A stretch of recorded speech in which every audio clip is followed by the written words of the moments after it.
And welcome back, Air Acolytes, to a devastating episode of Breaking Wind, a Last Airbender podcast where we are going to be talking about the episode where the title is missing. Oh, StreamYard! It killed my title. Okay. What was this episode called? Oh, out of Turning the Tides. Turning the Tide. Oh, StreamYard. You know what? Forget you. Look, that's the power of post-editing. There you go. Sooner or later, it was going to happen, though. Like, out of all the images that go missing, sooner or later, it's going to be the first one, doesn't it? You know, the funny thing is, I actually went through all the pictures. I was like, oh, they're all here. Cool. Never even occurred to me to check the title card. Never. It is Turning the Tides. Yes, Turning the Tides. I think I speak for both of us whenever I say that this episode has us both. 100%. Like, to me, I'm watching it, right? And I'm going, some part of me thinks this is a long sustained plan by Jason to emotionally devastate me through popular culture. Because emotionally, that was like, I was not prepared for that, Jason, at all. And it really changed my mood. I warned you it was coming. I warned you this was coming. Whoa. This was the one I warned you about. Wow, but not so early. Early? There's like 2 more episodes left. Yeah, true. And I've got to keep thinking that they didn't even know about a second season, probably. They didn't know. Yeah, no, they did not. So let's start with, Mako is watching over Korra like a lovesick puppy all of a sudden. And Asami's just in the background going, I'm going to stab her. Definitely doesn't look creepy. The funniest thing about this episode is that we go from this and then immediately this. There we go. just like, oh no, I'm so sad. I'm stuffing my face. I mean, it's just, and that's funny. I don't know. It's a very strange transition. Yeah. She kind of basically jumped out of it straight away and was like, I'm just hungry. Yeah. Of course, we got this really sweet scene with Tenzin. Very lovely. I like the scenes where Tenzin is a loving father, because we usually see him and he's frazzled and he's barely keeping up. I like these quiet moments where, he actually looks like he's having a good time being a dad. I really love that this show highlights the importance of fathers and showing a good, positive role model father. We don't always get this in any form of entertainment. And we usually don't know. This is fantastic. You want to know what's not fantastic? Love triangles. So yeah, thankfully this is like one of 2 scenes that we get where it's like, I know you love Korra. I know you kissed her. What? How did you know? Bullet, don't blame me, and it's all your fault. Thank goodness it was short, because I just cringe every single time they delve back into this. I absolutely cringe. So council members are getting kidnapped. Yes, dear. They're getting kidnapped all through the city, and so Tenzin has to go in and address the Amon problem, and this leads to no. Can I just say, in that montage where they're getting kidnapped, I'm not thinking they're getting kidnapped, because they're not really showing them being dragged away at that point. I think it's until somebody says, oh, they've all been kidnapped. I'm like, oh, they're not dead. See, in the moment, thought this was an execution squad. I was kind of thinking they were doing this like they did the G.I. Joe movie where they killed Duke, and then they added a line off camera like, he's gone into a coma. Duke is going to be all right, everyone. We're just not going to show him. Yeah, Duke is dead. Duke is dead. And you know what? She's dead. All the councilmen are dead. That's what I think. At least until they show up again. I don't really know if they do. Yeah. But Tenzin has got to go off and do his duties, and he asks Lynn, his ex-girlfriend, if she will watch his family and his wife, who he left Lynn for.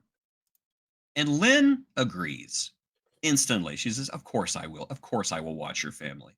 and I love that it is just this love, this bit of trust between the two of them. It was such a sweet Yeah. moment.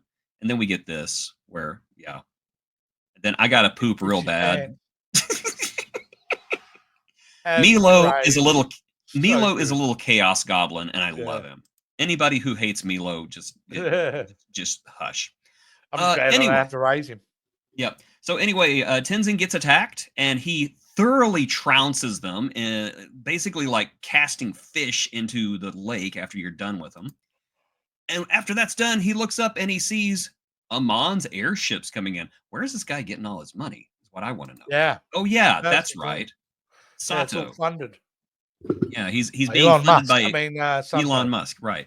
Um, that's whenever Team Avatar jumps into action, and of course we get one more. Why don't you ride in the back with Korra? Because right now is the perfect time to I have a know, how fight. petty. How petty. Yeah, I never respect characters whenever they do the love triangle thing. I never come out of this thinking, wow, that was a mature thing. No, it's always all of them look bad, Mm, all of them. always. And Mako could have easily said, I'm sorry, shouldn't have happened, and she could have been mad And move on. and moved on. That's it. That's it. Tenzin is helping the police chief manage things, but then pretty much the city is attacked by Amon on all different fronts. And next thing you know, Tenzin is fighting Amon, but Amon has the thing from Bioshock. Yep. A few of them. From Bioshock. The And daddy things, whatever they're called. yeah, Big daddies. Big daddies. Big Daddy's right. The mecha tanks.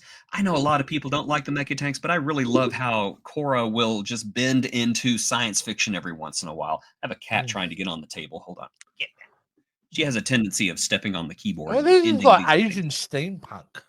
I don't know. You I know, just which I really like love. them, That's and what I think is. I don't even mind that they're 3D animated because they blend in very well. I think. Very cool. Cool concept. Cool bit of machinery. Good threat. Yeah. And I really liked how they used the metal bender's power against them, and basically like used these giant magnets to to hold them the metal benders there. It's very clever.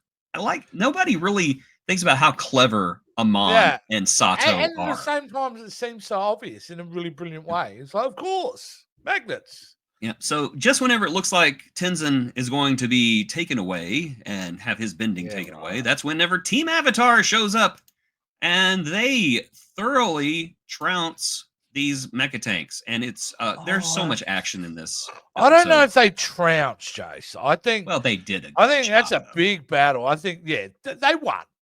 Yeah, They got it. They got the job done. yeah, and it is a lot of fun. There are some great battles in this episode. I mean, once you see Amon descending on the city, the chaos and the action never really stop. But it's not overwhelming at the same time. It's paced out about perfectly, where it's out of control from the protagonist point of view, but it is not like absolute pandemonium. It's just a there's very a surgical strike strategic. going on. Yeah, it's a surgical strike. Good. Yeah, excellent term. And speaking of a surgical strike, that's whenever they see Amon's airbase going towards Air Temple Island, and they And who are they after specifically, though, Jason? Are they after Tenzin or are they after the Avatar? They are after. Well, they know whatever is on Air Temple Island is worth going after. Or the daughter. They know that whatever is on the Air Temple Island is worth going after, because either it's going to be Tenzin, the Avatar, or something that's going to get them to come to them. It's going to be Tenzin's family. Yeah. And to me, that takes Amon to just pure cold evil, because he's like a predator going after the weakest of the tribe. There you go. I'll get your daughter back. Yeah. Of course, we know who's on the island. It's Lynn, and she has everything under control. Oh my God, the baby's coming! Anyway,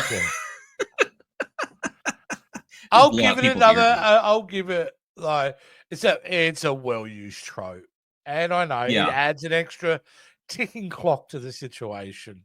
Well, it's a So I stressful wasn't. situation, and we saw that she was Yeah, already super pregnant, so yeah. it's believable. I just love how it I'll goes go from with this it. to this. Yeah. Just- I I love the love fact that Lynn so she's much. not challenged by robots or by, armed soldiers or anything. She feels most challenged by either dealing with the kids or the fact that someone's about to give birth. That's kind of Yeah, cool. I just love Lynn so much because Yeah, she's a tough, no nonsense character, but at the same time, she's just a little awkward. yeah. I just love that. She gets the No. rug pulled out from underneath her in the most hilarious ways.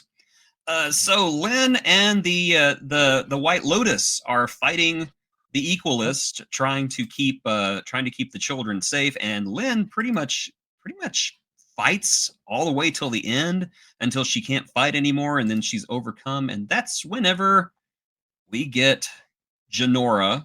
I think it's Janora. Yes, it's Janora coming in on the air glider. Stay away Yeah, from my dad's ex-girlfriend.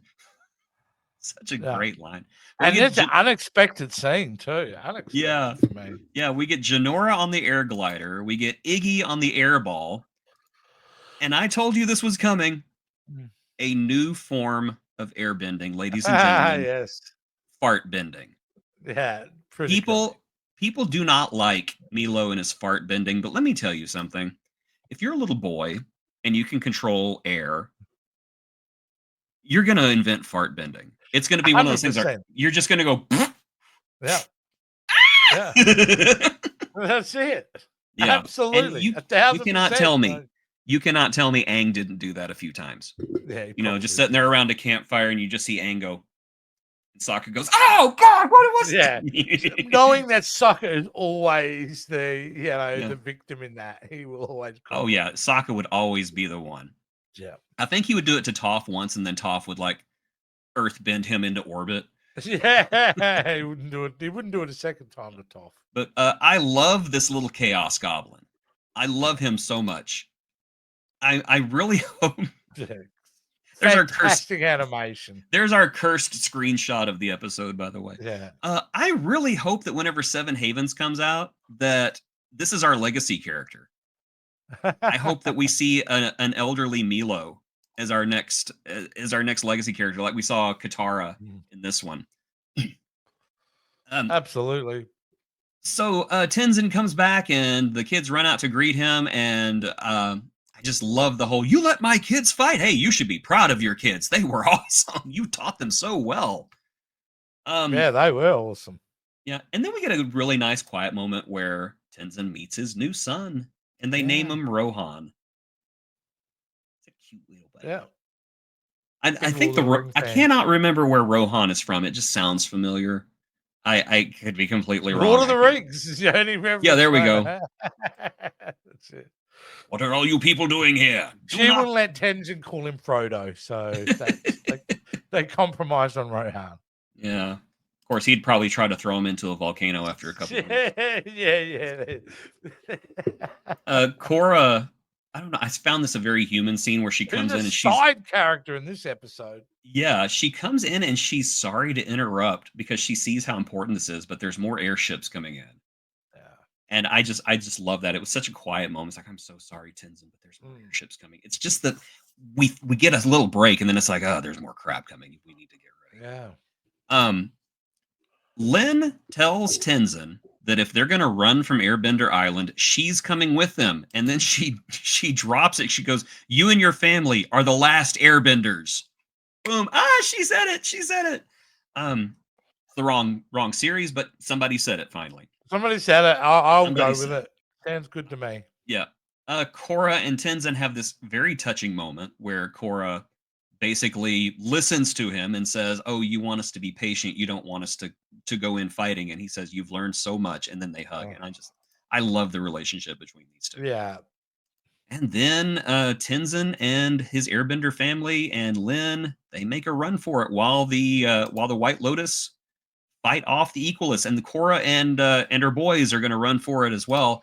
However, the airships are following Tenzin, and I'm sure that is not going to end well. But before we get to what happens there, I just got to give a shout out to the best girl in the world. Yeah. Yeah, Mr. Mustache Man gets just absolutely he bitch slapped by this dog, and I Effort. I can't even say the words effortless. today. You know what? Yes. If they would have just sent Naga after Amon in the first place, Mm. this entire arc could be over with by episode 2. I'm just saying. It's what they do with Naga just after that. And I was like, oh, cool. Yeah. Coming up after Yeah, this. where she water bends the air around them and everything. Yeah, I Turns him love into a that. submarine. Yeah, we Awesome. saw Katara do that a few times, but we've never seen it Yeah, done in but this way. yeah. It's cool. So trying desperately to escape, Tenzin is trying to get away from these airships, but Oogie cannot quite go that fast. And so Lin tells him, "Whatever happens, don't come back for me." And she leaps for it. And she just goes ham on this airship, just Yeah, showing we got us, the sorry. yeah, that we got it, we got it. Yep, same image. She goes ham on these airships, showing you why she Yeah. is just the absolute best. Tears the Tears shreds them to down, but shreds. then unfortunately she is taken down. And we get an absolutely heartbreaking scene where I don't know, I was just expecting her to get saved at the last minute, but no, I Amon takes away her Yeah, bending. I refuse to accept the reality of this situation, to be honest with you. As I'm watching it, and even right now, I find it very difficult to accept the outcome of this. She's such an amazing character. And she's like an omega level threat. And Yeah. you just see her get beaten, and basically like the worst punishment that can happen to an airbender. I'm sorry, a metal bender, somebody in her Mm. position. She's just her gifts are taken away from her. Everything that makes her unique and powerful taken away like that, and it is rough to watch. It is rough to watch, whether this is temporary or permanent or whatever. That particular scene is tough. Yeah. Um, then It's Korra yeah. and Korra, Mako, Asami, and Bolin watch as the airships take over the city. However, Tenzin was able to get a signal out before all the communications went down. And that signal is given To to Fire Nation General Iroh. Ladies and gentlemen, amazing. let's welcome Dante Bosco back. He's Playing, playing his own relative. he's playing Zuko's grandson, I believe. Amazing. So yeah, there we go. And you We can have see a little bit of Zuko. You can see a little bit of Iroh in a see a way little bit of too. Ozai too. I'm just saying. Yeah. And Fantastic animation. yep. So General Iroh is coming with a fleet, and he's like, "We will meet each other when we come and take back Republic City." Dun, Well, dun, see, that's such dun. a nice touch, and I hope they do more of the series where they bring back the original voice artists to voice their kin or their down the line. I really like that. I think it's I think this is the only example of them doing it. yeah, but Um, perfect, right? yeah, but it was perfect because Dante has such a unique voice. He's a lot Yeah, like John H. Benjamin, where he doesn't yeah, really even need to change his voice for every role. You just accept him. It's like, oh, it's Dante. yeah, He's playing this now. I love Dante, and we do. yeah. We love Dante Bosco, and I hope that they make the right decision and let him be Zuko in the movie that's coming out, because they still have not announced it. But by God, if you don't make Dante the voice of Zuko, we will never forgive you. I'm just saying Wow. that will be an instant down from me. So if we look up the Legend of Aang, he's not listed as a voice character. I know. I know. There's a lot of people saying that they're going to give the part to Stephen Yun, but no, no. I love Stephen Yun. Stephen Yun is a fantastic actor, He is. but that's Dante's part. That's Dante's part. Don't do it. Do not do it. I imagine you're not utilizing him. I cannot imagine. I don't know. I don't know. I will have a major part. It's like you said, if Orko's Wait a not in the minute. Masters of the Universe movie, we're gonna riot. Well, if Dante is not Zuko in the upcoming Aang movie, I say we riot as well. I don't think the fans will accept it. No, no. I We will will not do our accept own that. we'll do our own AI version where we will AI Dante Bosco's voice badly over Zuko, Well, and it'll still be more acceptable. according to this, the voice artist includes Stephen Yeun as a voice artist in it. Dave Bautista, Eric Nam, Dion Kwan, Jessica Matten, and Roman Zaragoza. I will say that Stephen Yeun does voice a character in The Legend of Korra in what I actually think is two of the best episodes. I don't want to spoil who he's playing because it's really important. Yeah. But they are two fantastic episodes. I cannot remember which season they're in. I think they're in the third season. Well, but it is a fantastic pair of episodes. Here in the document I'm looking at, it actually lists who playing who, except for two characters. It says Dave Bautista as the villain of the film. Mm-hmm. That's what they're saying. And then everyone else is like Eric Nam as Aang and Diane Kwan as Toph and Jessica Matten as Katara, Roman Zaragoza as Sokka, and then Stephen Yeun, nothing. As I love Stephen Yeun, but he's already got a part on Avatar. If he's going to appear, he needs to appear in that part. He does not need to be Zuko. Don't make him Zuko. Love the guy. I've met the guy. He is a super friendly person. No. Yes, I've met an Oscar winner. There you go. All right, back to this episode. Very well. He's very tiny too. You know, just not expect that. Say hello down there. Wow, I didn't know that. Yep. Of course, I'm also a giant, so that's probably why. You just walk up to him. He's like, "Hello, thank you for coming." Jesus Christ, what the hell? By the way, he was also great in Mickey 17. Can I just say? He was. He's done so much good work. Yeah.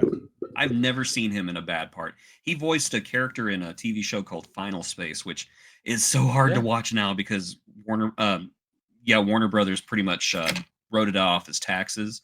But he did such a great job on that show, voicing a character that anybody else would have taken as a joke. He decided, we're going to have fun with this character, but at the same time, we're going to give him some scenes that are going to rip your heart out. Okay. And it's just fantastic. Cool. Little Kato. Awesome. All right. Are we done? Let's be done. We're done. Okay. Ladies and gentlemen, if you would be so kind, please check out the video description below where you will find a link to our Patreon. You can also become a channel member and join us for as little as $5 a month. Now, of course, you get our videos early if you decide to take the dip and join us there. And, of course, you get the pleasure of ordering us around. So if there's a movie you want to see us do on the VHS vault, order us. We will be at your service, within reason, of course. Without reason comes with a higher price, which we'll negotiate that. But yes, that is it for this episode. So please join us next time. I think we have 2 episodes left in this season, and hard to believe. Yeah, 3 episodes. 3 episodes. 3 episodes left in this season. I can't count good. No, I'm wrong. It's 2. How dare you? How dare you contradict me in front of all these people? Australian education system. Oh my gosh, you are the worst representative of Australia ever. Have you heard that yet? Funnily enough, I have. You have to watch the VHS vault to know what we're talking about. Get that reference? Yeah, absolutely. Yeah, that's a funny reference. He's the worst representation of Australia ever. That's okay. I'm the worst. I'm the worst representative of Canada anyway. So, but you're not Canadian. From Canada. That's why I'm the worst representative. All right, let's end this episode.